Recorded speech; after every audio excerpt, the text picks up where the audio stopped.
Rasti jo namai, tai labai labai gerai. Labas, seneliai Ketevinai. Labas, Lukai. Šiandien pakalbėsim apie akmenukus ir kriauklės.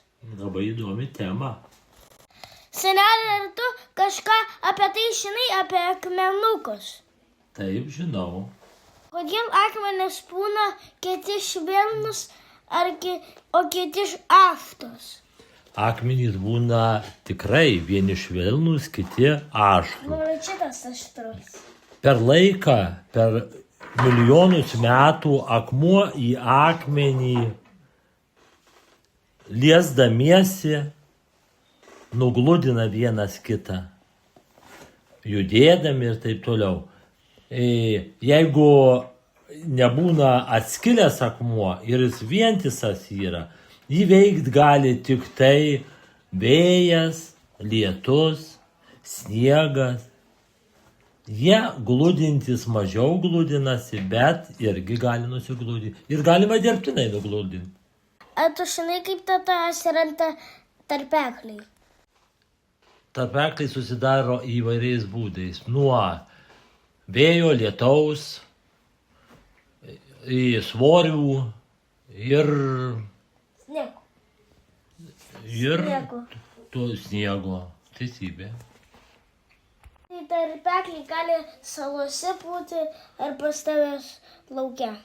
Visur gali būti ir pievose, ir kalnų masyvuose. Kieme gali pasidaryti nuo lietaus koks nors tarpeklis. Nedidukas, bet jis panašus būtų į didįjį tarpeklį.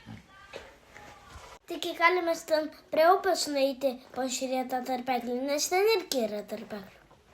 Taip, ten yra labai daug tarpeklių. Ir jie palyginus ne žemi.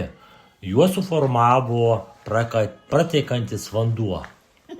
Ir erozija.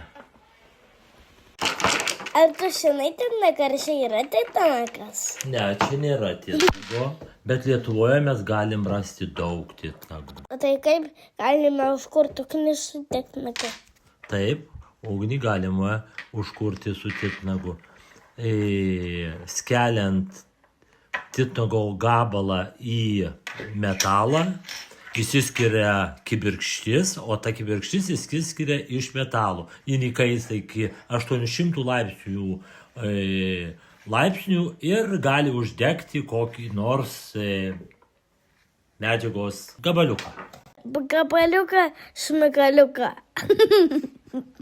O tu žinai, kas Lietuvoje atnešė titnagą? Ne. O į Lietuvą atnešė ledynai. Titnagą. O tu turi šaldytuve ledų iš ledynų? Ne, Lukai, neturiu, nes ledynai prieš 10 000 metų iš Lietuvos išėjo. Iš parduotuvės turi ledų?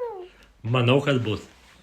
Ar čia kriauklės, ar sraigių gautai? Taip yra kriauklių ir moliuskų, galim sakyti, nameliai. Kur tie moliuskai ir sraigės gyvena? Jie daugiausiai gyvena vandenyje. Tik mačiau pas tave taršia irgi. Tik taršia pas tave nėra vandens. Vandens nėra, bet moliuskai gali būti ir be savo namelių, taip vadinamų. Be kiautų. Nu tai ačiū už pokalbį, einam šaldytuvą. Na taigi, kodėl ne, einam? Rasti jo namai, tai labai labai gerai.